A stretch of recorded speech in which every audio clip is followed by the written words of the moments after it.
Hello my dear aspirants. So today before starting the video, this is a motivation dose for you, and as I told you before your examination, I will be regular with these motivational videos for you. So these are the 3 appointment letters of mine, one from Union Bank of India when I cleared IBPS clerk, one from SBI, this one, and one is from RRB, that is CRGB, Chhattisgarh Rajya Gramin Bank, when I cleared RRB PO. So let's see one by one. So this one is from CRGB, Chhattisgarh Rajya Gramin Bank, in which I am currently working as an officer scale 1, and ये yellow paper मैंने इसलिए लगाया हुआ है क्योंकि कुछ details हैं यहाँ पर, वो एड्रेस वगैरह वो सब हाइड कर सकें, ठीक है। तो ये है अपॉइंटमेंट लेटर CRGB से अधिकारी वर्ग 1 पर प्रोविजनल चयन, that means provisional selection for the post of officer scale 1, ये अपॉइंटमेंट लेटर है। और इसके बाद जब हम डॉक्यूमेंट वेरिफिकेशन वगैरह कंप्लीट कर लेते हैं, then we receive the posting order in which we are allotted the branch in which we need to work. Okay, so this one is from CRGB. This one is from SBI when I cleared SBI clerk. So this is the appointment letter which I received from SBI. And this is regarding recruitment in clerical cadre, and this is the letter of offer as mentioned here. You can see it. Okay, we are pleased to inform you that based on your performance in the main online examination, you have been shortlisted for appointment in the bank in the clerical cadre. ठीक है, और यहाँ पर आप देख सकते हैं कि डॉक्यूमेंट वेरिफिकेशन रिगार्डिंग यहाँ पर हमें इनवाइट किया गया है कि आप इस पर्टिकुलर डेट को आप इस वेन्यू में डॉक्यूमेंट वेरिफिकेशन के लिए आएँ, ठीक है। But due to certain reasons I had not joined SBI, और मैंने रीजंस वगैरह सब कुछ आपको ऑलरेडी मेंशन किया हुआ है अपनी अर्लियर वीडियोस में। And this is the one which I received from Union Bank of India when I underwent the document verification when I cleared IBPS clerk. उसके बाद ये जो था ये पोस्टिंग ऑर्डर था जिसमें हमें ब्रांच अलॉट किया गया था। Here you can see it is written posting come order come mandatory induction training.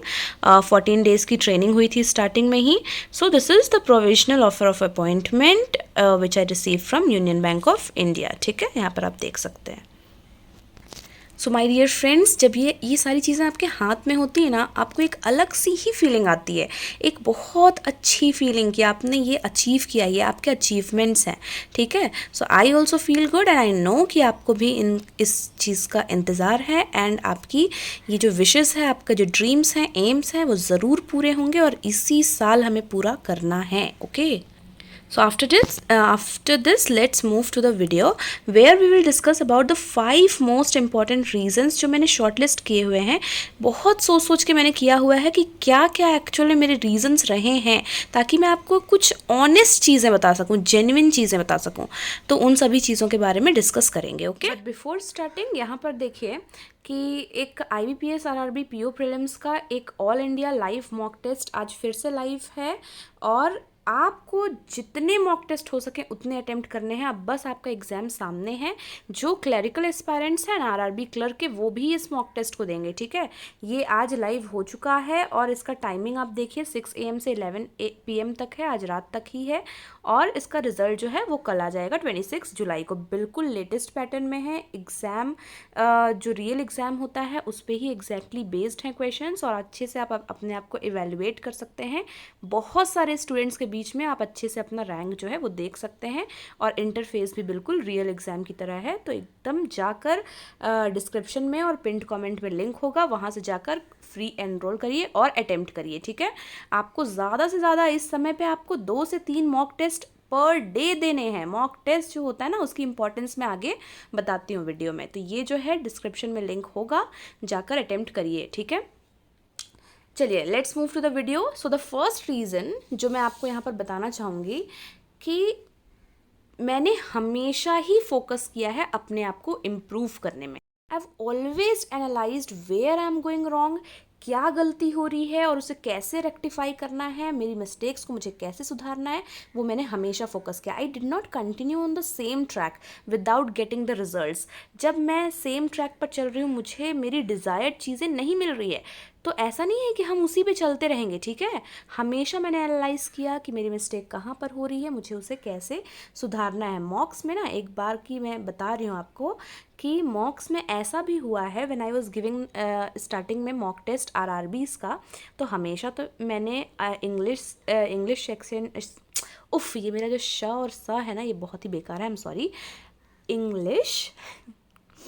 English section जो था उस पर हमेशा मैंने साथ साथ में मॉक टेस्ट दिए हुए हैं, जैसे आईबीपीएस का होता है, एसबीआई का होता है, लेकिन आरआरबी में तो सिर्फ क्वांट और रीजनिंग होता है, तो थोड़ा सा डिफ़र कर रहा था, ठीक है, जिसके कारण मेरे मार्क्स जो है ना स्टार्टिंग में थोड़े कम आ रहे थे, ठीक है। तो 40 मतलब 80 में मैं बता रही हूँ, 40 45, लेकिन मुझे वो सेटिस्फैक्शन नहीं आ रही थी। मैं बता रही हूँ ना आपको, ऐसे मैं मॉक टेस्ट का आपको स्क्रीनशॉट दिखा सकती हूँ जहाँ पर मैंने कट ऑफ को क्लियर नहीं किया है। जो मॉक टेस्ट में कट ऑफ निकल के आता है उसको क्लियर भी नहीं किया है, बट वही एग्जैक्टली वही एग्ज़ाम मैंने प्री भी क्लियर किया है, मेंस भी क्लियर किया है, इंटरव्यू भी क्लियर किया है। तो हमें हार नहीं माननी होती है, ऐसा नहीं कि हम डिसअपॉइंट हो रहे हैं, ठीक है। मॉक टेस्ट में आपके मार्क्स नहीं आ रहे हैं, आपको सेटिस्फैक्शन नहीं मिल रहा है, दैट मीन्स आपको इम्प्रूव करना है, आपको अपना परसेंटाइल इम्प्रूव करना है, अपने मार्क्स हमेशा ये मन में सोचना है कि आज मेरे 40 आए हैं तो कल 45, कल 45 तो परसों 50 आना चाहिए, 50 के बाद 55 आना चाहिए, ऐसे बढ़ते रहना चाहिए, ठीक है। आप किसी सब्जेक्ट में वीक हैं, किसी टॉपिक में वीक हैं, तो पहले उसको सही किया और उसके बाद ही नेक्स्ट मॉक दिया, ठीक है। और अपनी इम्प्रूवमेंट को जज किया हमने, पहले हम अपने वीकर सेक्शंस को सही करेंगे तभी दूसरा मॉक देंगे। ये नहीं कि बस हम दे रहे हैं और कुछ सही नहीं कर रहे हैं, इम्प्रूवमेंट कुछ नहीं हो रही है। और सबसे इम्पॉर्टेंट चीज़ है पॉजिटिविटी, जो इसी पॉइंट में इंक्लूड करूँगी कि positivity has been such an important factor behind my success.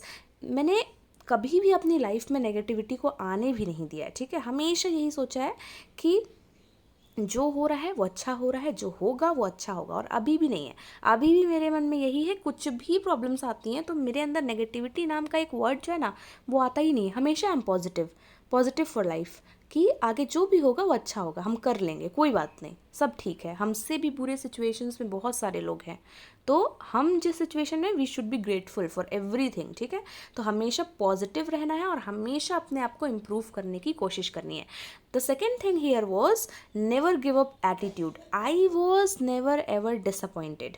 कभी भी कुछ भी हुआ ना, मेरे मार्क्स नहीं आ रहे हैं, मैंने वो कट ऑफ क्लियर नहीं किया, मैंने आपको बताया, कभी भी मैं डिसअपॉइंट हुई ही नहीं हूँ। जैसे लोग डिसअपॉइंट होते हैं ना, बहुत सारे बच्चे मुझे मेल करते हैं, बहुत सारे स्टूडेंट्स, कि हम बहुत डिसअपॉइंट हो गए हैं लाइफ से, हम बहुत डिमोटिवेट हो रहे हैं, ऐसा हो रहा है, वैसा हो रहा है। अरे आप ही को अपने ऊपर वर्क करना होगा, you need to work on yourself. कोई भी प्राइम मिनिस्टर, कोई इवन गॉड भी उतर कर आ जाएंगे ना, तो आपको आपका एग्ज़ाम नहीं क्लियर करवा पाएंगे जब तक आप खुद से मेहनत नहीं करेंगे। तो क्या करना है, कैसे करना है, यही कोई बता पाएगा। मैं भी सिर्फ इतना ही बता पाऊंगी कि मैंने क्या फॉलो किया, क्या स्ट्रैटेजी थी, क्या रिसोर्सेज थे, यही सिर्फ आपको कोई भी बता पाएगा। बट आगे जो करना है वो आपको ही करना है, ठीक है।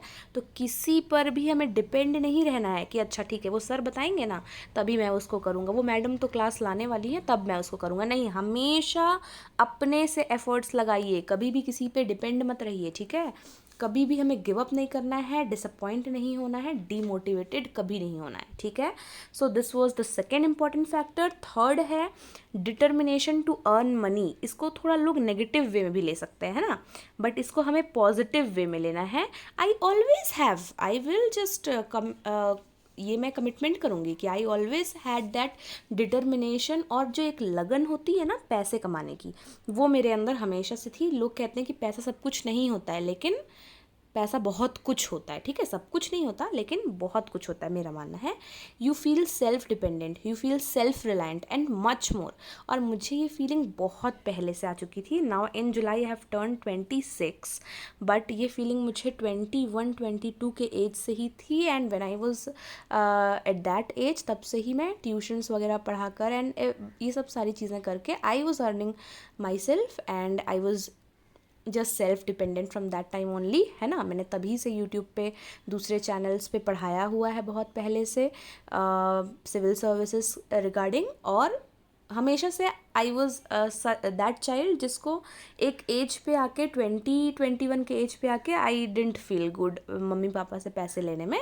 सो ये जो डिटर्मिनेशन और लगन है पैसे कमाने की वो मेरे अंदर हमेशा से थी. इसलिए मेरे अंदर एक अलग सा ही जोश था, जुनून था कि मुझे जल्द से जल्द जो है एक अच्छी जॉब लेनी है जिससे कि मैं बिल्कुल से सेल्फ डिपेंडेंट हो सकूं. ठीक है, तो ये आपके अंदर होनी चाहिए. चाहे आप कितने भी रिच बैकग्राउंड से बिलोंग करते हैं, आप कैसे भी बैकग्राउंड से बिलोंग करते हैं, आपके मम्मी पापा चाहे कितने भी फाइनेंशियली स्टेबल हैं, है ना, आपको कोई कमी नहीं होने दे रहे. और माँ बाप तो कभी भी किसी के कमी होने नहीं देते. ठीक है, तो कितना भी आपके यहाँ पर ऐसा है, बट ये जो फीलिंग है ना ये आपके अंदर आनी चाहिए. आप कितने भी फाइनेंशियली स्टेबल हैं घर में पापा मम्मी की तरफ से, लेकिन आपके अंदर ये फीलिंग आनी चाहिए जो मेरे अंदर थी, जिसने मुझे बहुत ज़्यादा हेल्प किया है इस सक्सेस को जल्दी अचीव करने में. अचीव आराम से बहुत सारे लोग कर लेते हैं, लेकिन जल्दी in first attempt have cleared all these 3 examinations. ठीक है, तो उसके बाद ये हो गया थर्ड पॉइंट.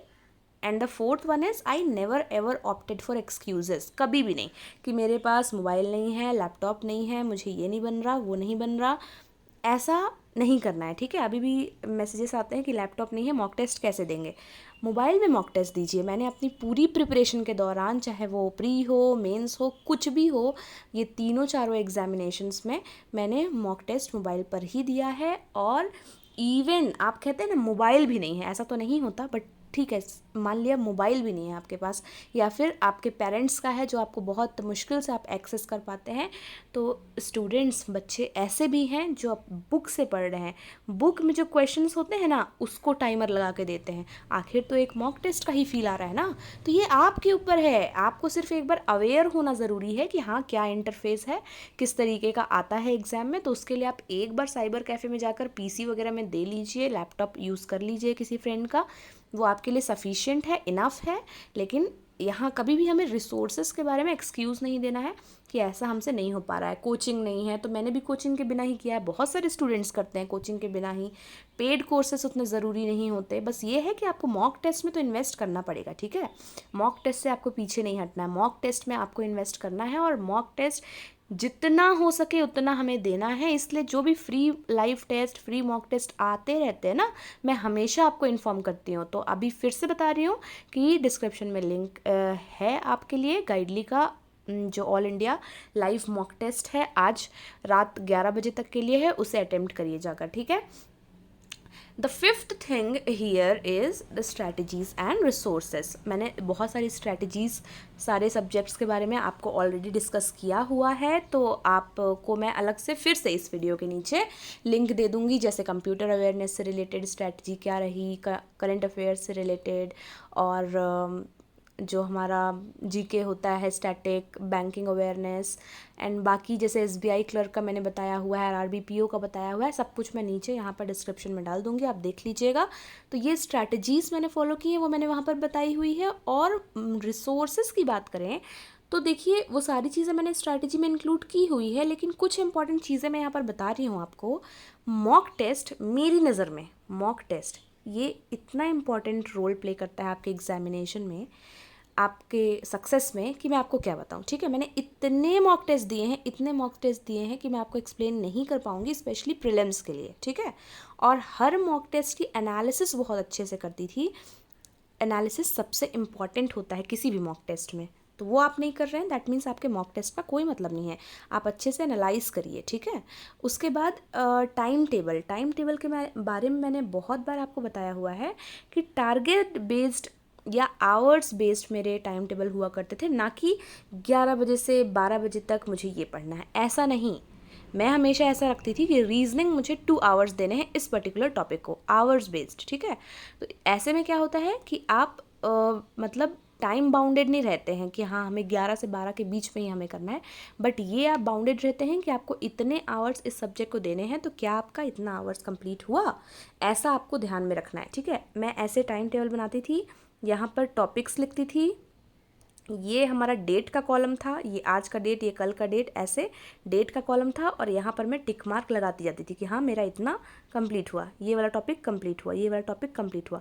समझ लीजिए लास्ट में मेरा एक टॉपिक ऐसे ब्लैंक दिखता था तो मुझे समझ में आता था कि ये वाला मैंने आज नहीं किया है, और फिर कल मैं यहीं से स्टार्ट करती थी और इसको ज़्यादा टाइम देती थी क्योंकि वो मेरी रिस्पॉन्सिबिलिटी थी। ऐसे में आपका सब कुछ कंप्लीट होता जाता है, ठीक है। तो आपको भी ऐसे ही target based, hours based preparation करनी है, क्योंकि कभी कभी हमारा जो टाइम होता है, आज मुझे 11 से 12 पढ़ने का टाइम मिल रहा है, लेकिन हो सकता है कि कल कुछ इंपॉर्टेंट वर्क घर से ही रिलेटेड आ जाए तो उसमें हम नहीं दे पाते हैं। इसलिए हमेशा आवर्स बेस्ड प्रिपरेशन करनी है, और ऐसे ये टारगेट्स बना के ऐसे टिक टिक करने से हमें दिखता है कि हम कर रहे हैं कि नहीं कर रहे हैं, कि मजाक कर रहे हैं अपने साथ, ठीक है। तो ये हो गया बात। और उसके बाद करंट अफेयर्स बहुत इंपॉर्टेंट। करंट अफेयर्स में पेज बेस्ड प्रिपरेशन मैंने किया है। अफेयर्स क्लाउड से पीडीएफ जब मैं पढ़ती थी तो आपको बताया हुआ है मैंने कि वहाँ पर पेजेस बेस्ड, कि आज मुझे 20 पेजेस करने हैं, आज मुझे इसके 40 पेजेस करने हैं, ठीक है। मैंने वर्किंग होते हुए, that means I was in Union Bank of India as a clerk, and मैंने वर्किंग होते हुए प्रिपरेशन की थी आरआरबी पीओ की। तो आप भी कर सकते हैं, ठीक है। तो इस टाइप की मैंने प्रिपरेशन की थी। फालतू वीडियोस पर अपना टाइम वेस्ट नहीं मैंने किया कभी। सोशल मीडिया से बिल्कुल मैं दूर रही हूँ। रिलेटिव्स एंड फंक्शंस, इन सभी चीज़ों से दूर रही हूँ। और आपको सेल्फ कंट्रोल, इन सभी चीज़ों के लिए ना आपको सेल्फ कंट्रोल मस्ट होता है। इस समय पर आपके लिए सबसे इम्पॉर्टेंट है सेल्फ कंट्रोल। फ्रेंड से थोड़ा सा डिस्टेंस, हर कुछ ज़रूरी होता है इस समय, ठीक है। जब जॉब में आ जाओगे ना तब हर कुछ मेंटेन कर लेना, बट अभी ये सारी चीज़ें हमें फॉलो करनी पड़ेंगी। प्लेबैक स्पीड के बारे में मैंने तो 100 बार बता चुकी हूँ कि हमेशा मैंने यूट्यूब वीडियो का प्लेबैक स्पीड हमेशा डबल या 1.5 टाइम्स करके अपना टाइम सेव किया। शॉर्ट नोट्स बनाए, रिवाइज करते गए, revise revise revise. This was the key for clearing the examination. सबसे इंपॉर्टेंट होता है रिवाइज करना, स्पेशली मेंस में, कि आप रिवाइज कर रहे हैं कि नहीं, ठीक है। सो माय डियर फ्रेंड्स, यहाँ पर मैंने ये 5 पॉइंट्स जो आपको एक्सप्लेन किए हैं, आई होप आपके दिमाग में बहुत कुछ आया होगा, और जो चीज़ें आप नहीं कर रहे होंगे उसके ऊपर आप थोड़ा थिंक करेंगे, ठीक है। लोग कहेंगे कि हाँ, हमें तो ये सब पता ही है, इसमें कौन सी नई बात है। लेकिन एक बार अपने आप से अच्छे से पूछिएगा कि क्या आप ये सब कुछ फॉलो कर रहे हैं, सब कुछ, और सब कुछ फॉलो कर रहे हैं ना अगर, तो सक्सेस आपको मिलेगी, इसमें कोई शक नहीं है, ठीक है। तो यही सारी चीज़ें हैं जिसकी वजह से मैंने अपना सक्सेस जो है वो अचीव किया है, एंड लाइफ में अभी भी मेरे ड्रीम्स हैं जो मुझे पूरे करने हैं, और सबके लिए again I will repeat the same things, and you too need to do the same, and if you are still not doing it. वैसे मुझे उम्मीद है कि आप कर रहे हैं, ओके। अच्छे से मेहनत कर लीजिए माय डियर एस्पायरेंट्स। जब सक्सेस मिलेगी ना, वो मज़ा ही कुछ और होगा, अचानक से आपकी लाइफ चेंज हो जाएगी, ठीक है। So that's all for today my dear friends. Life अगर आपको बदलनी है तो अपने अंदर भी आपको बदलाव लाना पड़ेगा। अगर आपको लगता है कि कुछ कमी है, इस पूरी वीडियो को देखने के बाद लगता है कि कुछ कमी है, तो आपने वहाँ पर उस पर्टिकुलर पॉइंट पर वर्क करिए, okay. So my dear friends, that was all. This is Sabiya Rukhsar here signing off. See you all in our next video. Till then, stay happy, stay blessed, keep learning, and thank you for watching.